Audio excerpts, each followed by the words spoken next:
Hello and welcome. You are watching Enlightened Changemakers with Aleckson, where I share enlightening conversations with some amazing people who are doing great work and they're stepping into conscious leadership by being the change they want to see in the world. Let's go listen in.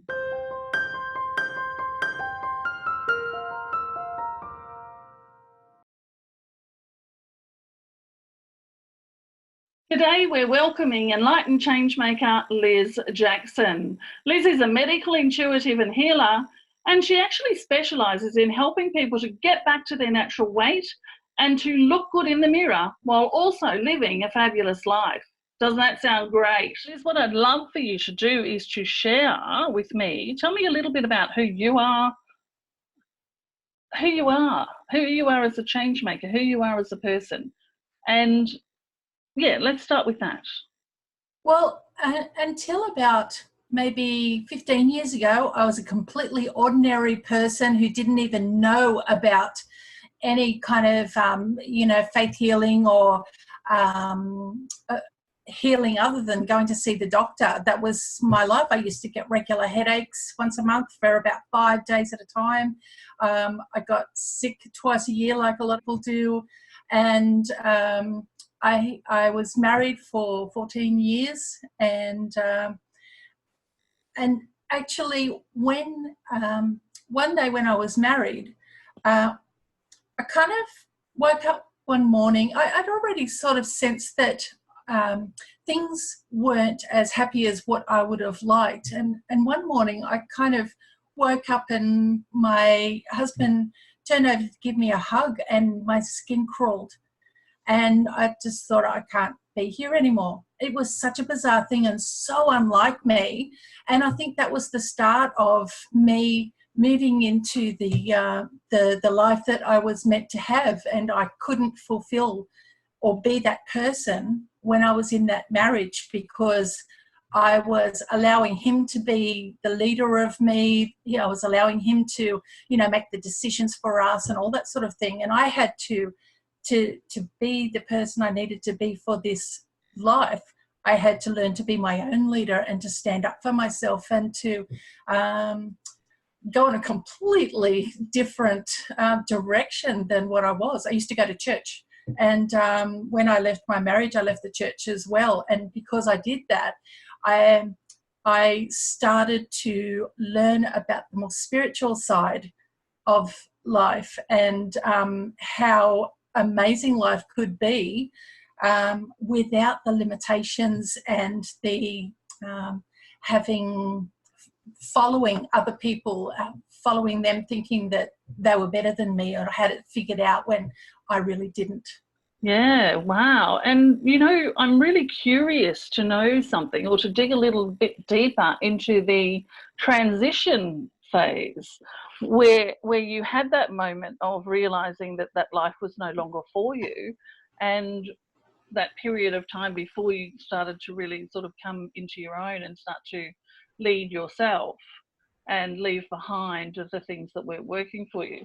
Talk to me about that a little bit. What sort of period of time was that, and where was your head at the time, your mind space, Quite I was a very obedient person. This is how you do life. You go to work, you earn your pay, you bring it home and make it last as long as you possibly can. No entrepreneurial spirit whatsoever or anything. It was just like coping with life. And I didn't have any automatic turnaround where I just thought, oh, I need to be more entrepreneurial. I need to do this. We didn't have much of the internet or anything back then. So I wasn't following other people who had those ideas. I wasn't seeing memes. We didn't have any of that stuff. So it was very gradual. And I now understand it as my soul. Some people know it as their subconscious, but my soul just started giving me little increments of things, which little visions even. Like one time I was sitting on the toilet. Sorry. It's something we do. It's okay. All of a sudden, this image came into my head where I was just, and it was out of frustration a little bit too. felt like it at the time, that I was just kind of like squeezing my hands down my body and squishing all the fat out into the toilet. Wow. But that's powerful because that's really visualization, isn't it? It is. Yeah. I didn't do it with intent. It came into my mind and I thought, Love okay, it. that was a bit weird. And my partner at the time, so I'd left my marriage and I had a partner who was lovely, and he was a little bit more entrepreneurial. So we had done a couple of workshops that were for personal growth. And I was sitting on the crew one day, so I'd done a few of the workshops, sitting on the crew one day right at the back and looking at the facilitator and going, I could do that. And that was another one of the little steps, the little things that the soul puts into your mind that feels like nothing, but it's just the little steps when you look back and go, that was one of the first steps to say, this is going to be my future. And so I knew that one day I'd be sitting facing the audience and teaching them. And I thought, oh, what am I going to teach them? I don't know anything, so I'll just be, regurgitating the same as what this man's doing. But little did I know, I had a lot of content and a lot of wisdom and knowledge that was coming to me that I would share with the world. So tell me about that wisdom and knowledge, because I know what you do now, and when did that all come through? When did you start doing your own journey around your body image and that sort of thing? From about, because of those workshops, I started to see the transformation that I had made and thought, how do I, this is so different who I am now to who I was. How do I help other people to do that as well? And I thought, well, maybe I could write a book, but then I don't write books, so how do I reach people like me? So I thought, well, I go to the movies, so maybe I can write a screenplay. So I started writing a screenplay, and then I thought, oh, maybe if I do the life coaching course, then I can help to write the characters better and what they might do and what they might think, and to progress through the story. And I actually got bored with myself and I put it down. I got bored with the screenplay thinking, oh, this is so cliche. This is like what people would say, and that just bores me. And I put it down for about 18 months, and then I picked it up one day because I thought I said something and somebody laughed, and I thought, I'm funny. I just have to allow myself to be that funny person, and that will, and then things will be better. And then when I picked up the screenplay and thought, I just have to put my personality into it. And then I not only finished it, but I started drafting another 2 sequels after it. So it became a trilogy, which is still in my computer. Yeah, well, that was going to be my next question. So where are they? I did try and put them out, but they didn't get picked up, and I didn't have the money to sort of pursue it any further. So just for the moment, I have other pursuits. Yeah, fantastic. So tell me, you mentioned right at the beginning there about wanting to share what you had done to get your results. Tell me about what those results were and what it was all around. Okay. I learned to stand up for myself a bit more. I still had a long way to go, but I knew that I was starting to have a little bit more, not really direction, but a little bit more confidence in myself. So it was just along those lines to start off with. And it wasn't until later that I think the first book I wrote was about Christmas, because, you hear all the drudgery about Christmas. Oh, you have to spend all this money on people that you don't like and you'd never want to spend time with, but you do because it's Christmas and you have to, and all this sort of stuff.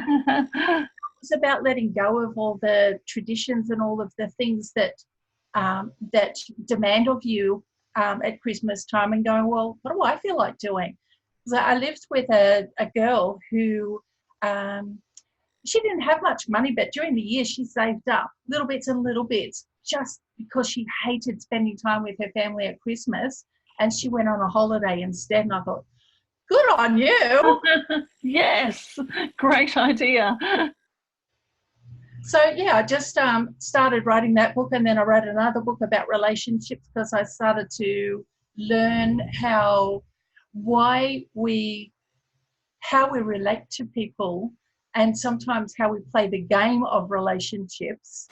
Again, it's like learning to do things that you want to do instead of what you have to do. And most people would probably be a bit upset with me if I told them my views on relationships and marriage and stuff. Um, have you? Well, I'd love for you to share some of those things with us. I think that's super important. So, what are your views on marriage and relationships? Yeah. Have you ever read or listened to Conversations with God? Yes. Blew my mind. Even in the first 15 minutes, one of the things that God says in it is humans were never meant to marry and be with one person all of their life. How can you be happy with one person when you are this kind of person at the start? 20 years later, if you're still that same kind of person, then you're missing out on life and not living. You're just existing. And you're not, because it's good if you can change and be more of yourself, but you can't expect the person that you are with to change with you and exactly the same, because you're two separate people.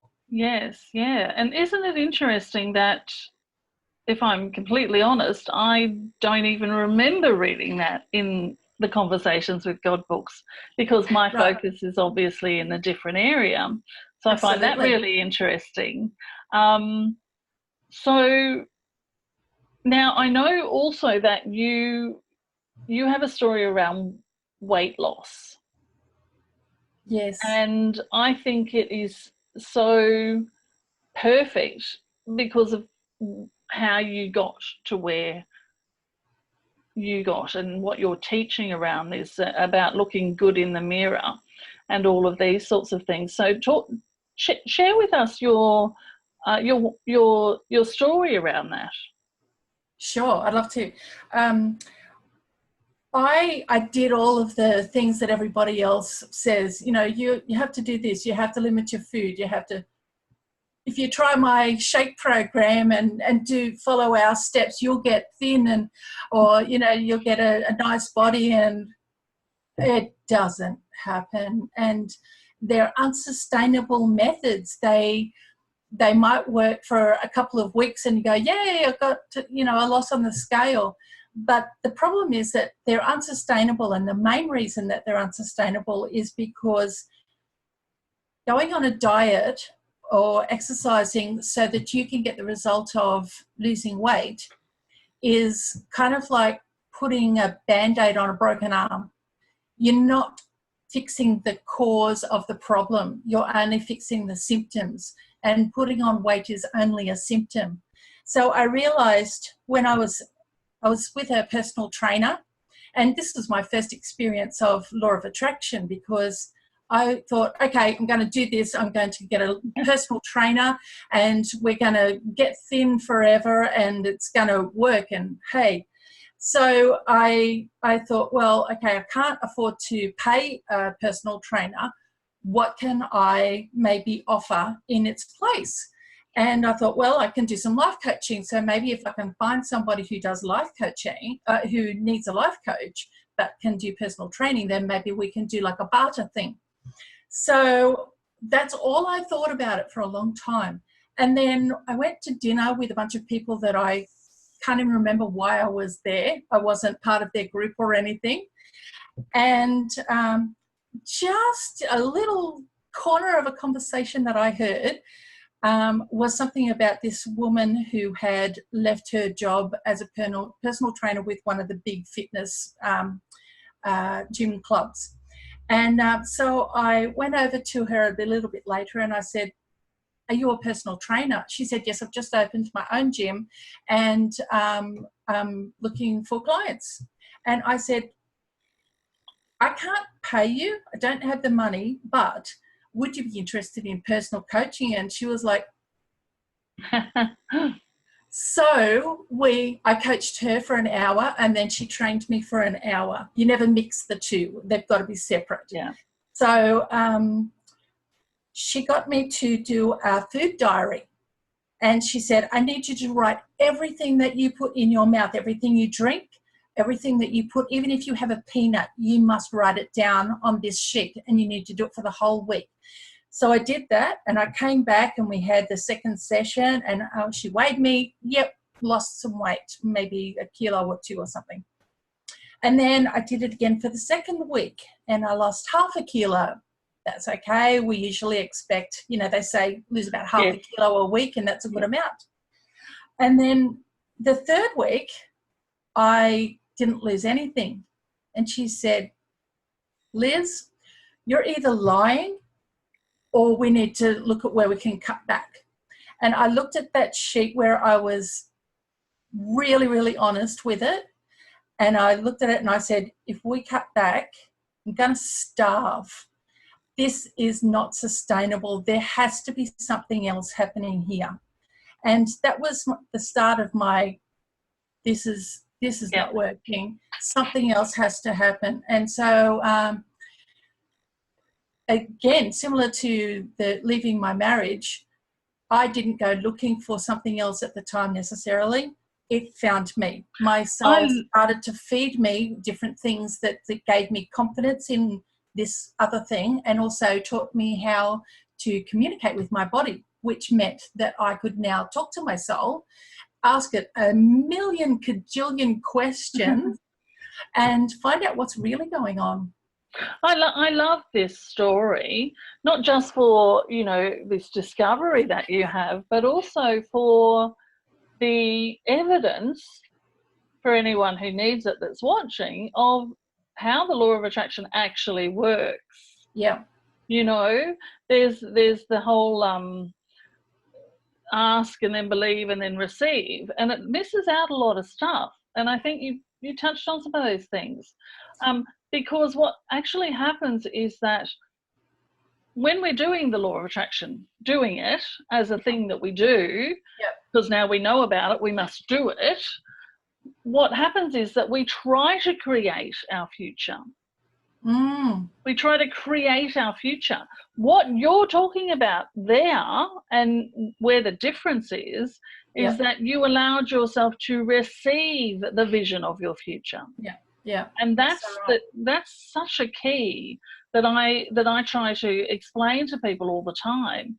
You don't create your future, you receive the vision of it, and then you start moving towards it. So I love that. I think where a lot of people lose focus on the law of attraction is because sometimes there's a big gap. So like if I make a decision to be in Melbourne next week, then I can't just automatically appear in Melbourne. A lot of plan your trip. Exactly. But it's not only us planning the trip, but it's the universe is arranging a plane to be in place, a ticketing office to be ready to receive your call. And these may seem like, oh yeah, that's just normal stuff, but it's just a simple example. But what happens is that when you make a decision or a request of the universe for something, a lot of steps have to take place in between, and we don't remember that has to happen. But sometimes a lot of time has to happen in that in between, and also sometimes you have to change, and the universe has to make you realize something or show you something before you can become the person who can receive that. Absolutely. And the thing that I really love about being patient or just trusting that it's being taken care of, it's being created, and it'll take however long it takes. When you can trust that, you actually start to see more of a future than you could have seen if you were trying to create your future. So I love that. Now, you said that putting on weight is a symptom. I want to know what it is a symptom of. There are so many reasons why our soul would choose to hold or store fat or store whatever it does to make our body look big. It might be, a lot of it's protection. If we just imagine that you're watching a movie,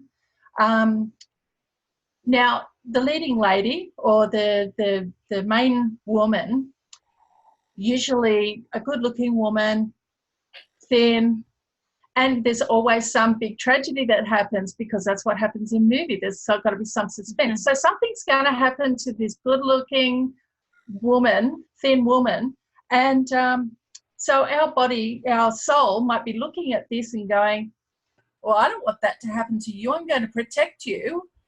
She was beautiful and thin, so if I make you fat and ugly, then that's not going to happen to you.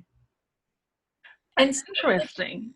it can hold on to the weight and actually change our facial appearance and as well as our body appearance to be unappealing, so that those kind of things don't happen to you.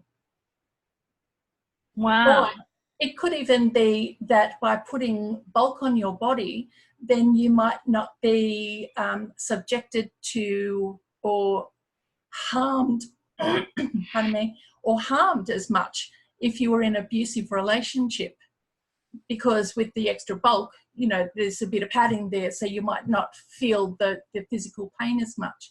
So a lot of the time, those things happen to us for some kind of protection. Yep. Okay.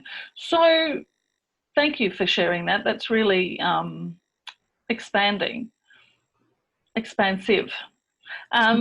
So I'd love to hear about, so you realised that the way that you were trying to do weight loss like everybody else and following the rules and the guidelines and all of that stuff, realising that that wasn't going to work anymore, what then did you start doing, and what were the results? How did you realise that, hey, I've got something here? So most of the reasons that we get pains or things that happen to our body is actually messages from your soul. It's to let you know that there's a problem, and so that sometimes it's things that you see in other people. We call that mirroring, so that we can see our behavior being played out in someone else, or it's your parts of your body that might be in pain or some illness or anything. And often it is like a message from your soul. And so you can often tell what is like little clues of what's happening when you learn about what affects different parts of your body. So for instance, if you split your body down the middle, you have the right hemisphere of your brain and the left hemisphere of your brain. The right brain, we know scientifically that controls the left side of your body, and vice versa. So if something happens on the left side of your body, it can be something to do with the feminine part of you. Hang on, am I on the right side? The other side. No, that's physical. Left side is spiritual. Something to do with your mother or the feminine part of you. The other side is the masculine side, or father issues, or the physical. So you can start to break down. So, so if I have a pain in my arm, I know that in my left arm, I know that it's probably something spiritual, and that it's to do with the doing in my life, because your arms and your hands are about the doing. And so you can start to think, okay, what might not be working, and you can kind of figure it out, and that helps a lot.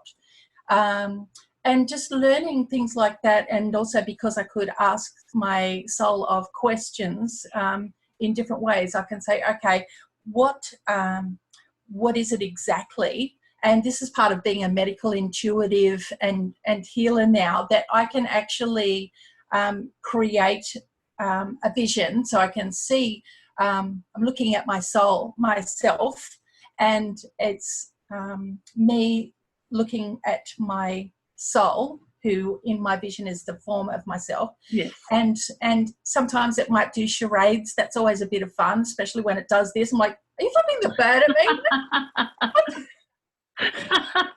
That's hilarious. I know, it was fun. So our soul can be very, very cheeky and fun, but sometimes it can have really harsh messages. And so sometimes it's by looking, I can get the message, or sometimes I can get it just as as if somebody's whispering, not verbally whispering, but yeah. So but you're words.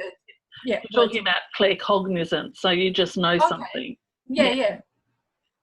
So one of my biggest experiences where if I had any doubt that this is all my soul and something else is happening, and that my soul was with me on this journey, because it was very long, and sometimes I just needed some confirmation that something's working, and then I'm actually working to something proper. That I needed that little bit of confirmation, and it was, the lessons to me were so brutal until I could learn how things actually could be. And even for the last month, I was still getting some pretty brutal lessons with pain and stuff like that. So I was really frustrated with the whole process, and I said, F you, I quit, find someone else. I am not doing this anymore. This sucks. It seriously sucks. And all of a sudden, I had a nosebleed.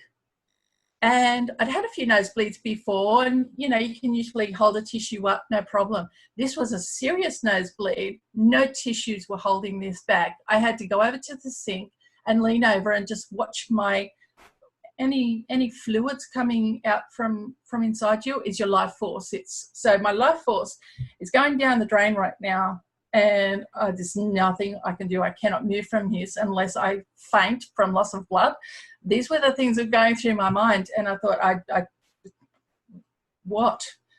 And then I heard that little voice, and it said, I never said quitting was an option. Oh, Damn. Yes.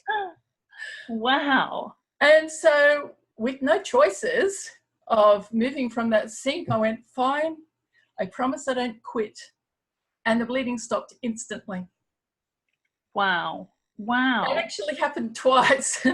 Obviously, my promises are not that. I call myself a slow learner because I do repeat experiences like that over and over and over again until I actually get it. Yeah. So, yeah. Wow, that must have been a little bit scary. And then what happened? Well, I just kept on asking a million questions, and I learnt to ask better questions. And I started to get little bits of breakthroughs, maybe, that I started to. So when I started to realise that it wasn't to do with the dieting and exercise, I started, instead of having Diet Coke or diet low-fat milk and that sort of thing, I started having normal milk, and I had normal bread, and I had normal everything. Wow, all the things you were told were making you fat. Exactly. And chips, because I tried not to eat chips, but that is my ultimate favourite. And like, I could try and stop eating a packet of chips, no matter what size, but I would often eat the whole thing. Chocolate, I'm okay with, but chips, that was my weakness at the time. And so because I had done that, but I hadn't actually changed all the reasons that I had put on the weight, I put on weight. I put on 15 kilos and went, uh-oh. Oh, that's not working. I have to interrupt and ask a question. Sure. A very, very important question. Yeah. Are we talking hot chips or are we talking a packet of crisps? I don't know why people keep asking me that. It's both. Okay, good. I love hot chips with chicken and gravy. Yeah. I practically spent my 20s eating hot chips. So I had to know. So please continue your story. So when I was dieting, I would have Free Friday, and then so for lunch there was this place across the road from where I worked that had the best chicken and chips with gravy. So that would be my little reward for being good all week. So I was eating all these things, and most of my life I had just sort of crept up to about 100 kilos, maybe 110 kilos. So all of a sudden I was about 120 kilos and then 130 kilos, and my scales stop at 150.9. And I went off the scale, and it just came up as ERR. And I'm like, error. Yeah. Even my scales don't know what to say right now. It's just get off it, get about it. So I stopped weighing myself for a while. I'd put on so much weight, and for a long time I could carry it really well because I'm really tall, and had my dad's bone structure and my dad's feet size, really big. So, so I went off the scale, and then one day I thought, I kind of feel a little bit looser in my clothes, a little bit smaller. So I got on the scale, and I was back on the scale and went, yes. Wow. And so I lost, altogether, I lost about 10 kilos, and then I stopped.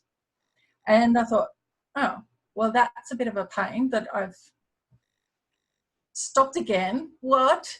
But I was just getting these little bits of confirmation that just to give me the confidence that what I was doing was right and to keep going. And I had to have those because it was just a long time. It was just 12 years it's been. And one of the biggest things was I was losing weight and losing weight and losing weight. And then I went on a holiday to Vietnam where I did a 10-day cruise.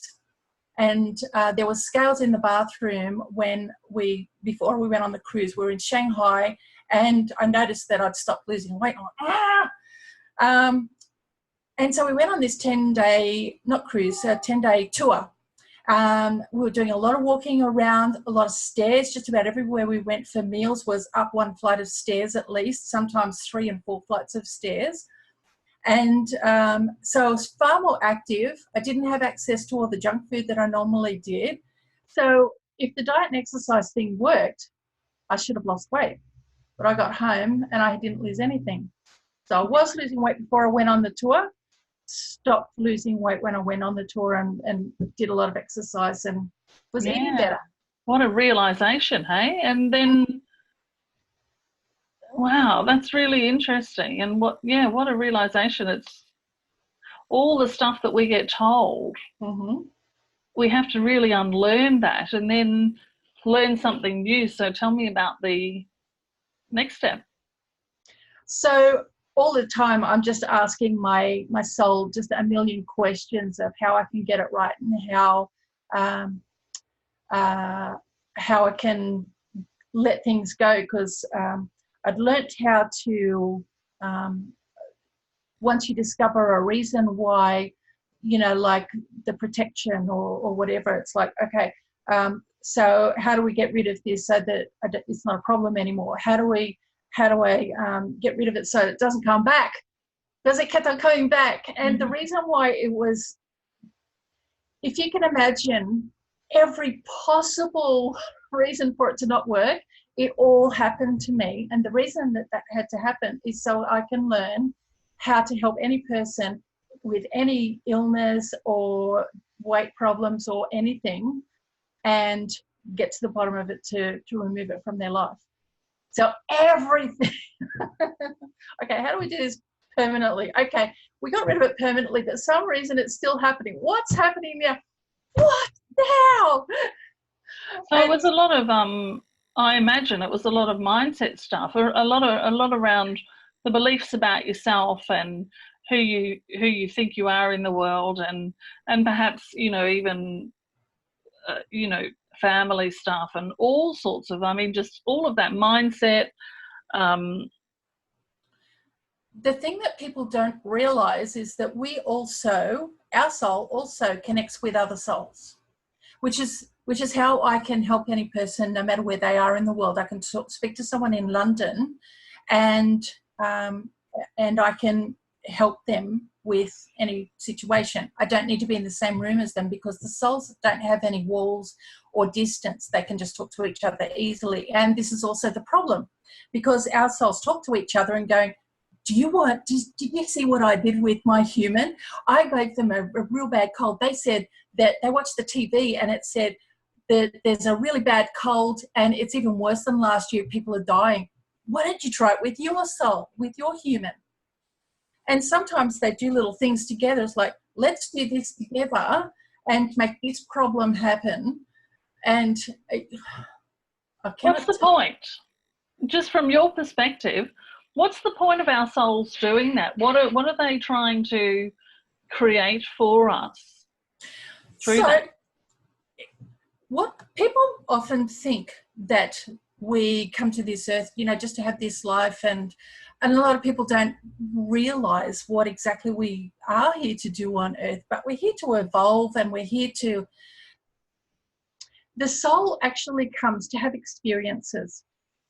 So imagine you could live eternally, and what do you do with your time? Like, if you go on the best holiday that you can ever imagine, even after 2 weeks, you're probably starting to get bored and you want to try different things, different scenery, different, do you know what I mean? So if you're a soul and you're experiencing different lives, it's like, okay, what do we do this time? Oh, what if I be really a real victim, and I live on the street, and I somebody comes along and even takes the menial things that I have from me. And another soul might come along and say, oh, I'll be part of that. I'll be that mean person that'll kick you in the face. And you understand that I'm only doing this so that you can have this experience. But it's just so that they can have different experiences. But also it really feels good when we have self-satisfaction. It helps us feel really good when we realize something or solve a really deep problem. But to do that, we've got to have a deep problem. So we might have fires that go all up and down the east coast of Australia.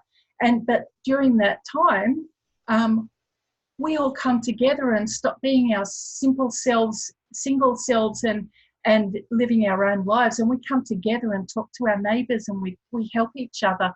And somebody comes along and says, well, I don't really get along with these people, but I can create food and bring it to where they're at so that they feel better.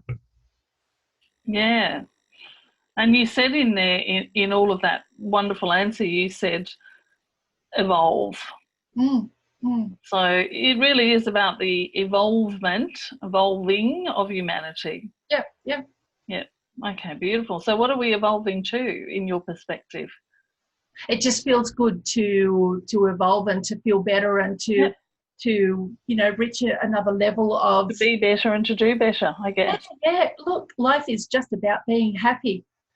I've even heard people who do healing and spiritual modalities and stuff, and they go, oh, we've got to do this, we've got to always be having pains, that now we know that we're evolving, and because some people don't feel as though they can get to a new level unless there's pain involved, like shedding the skin of a snake. It takes effort, it doesn't have to. Yeah. We can just have fun, yes. Okay, cool.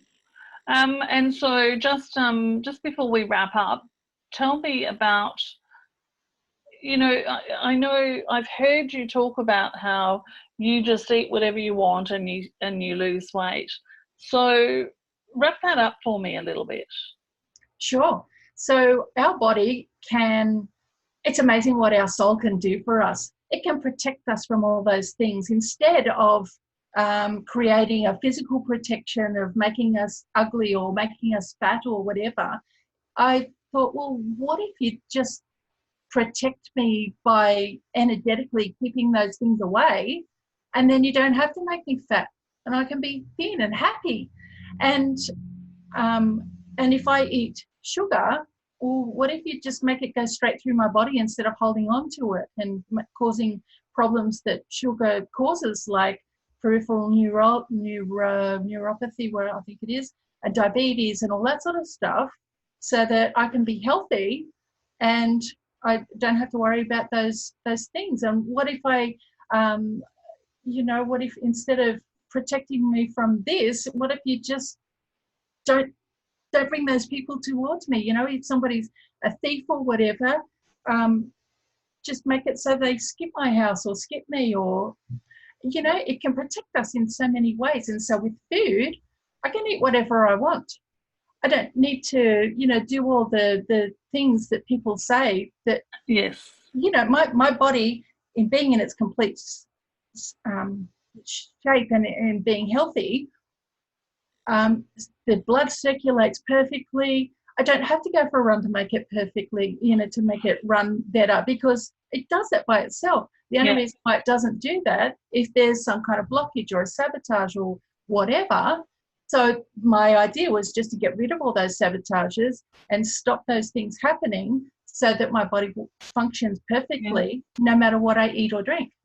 Fantastic. Wow.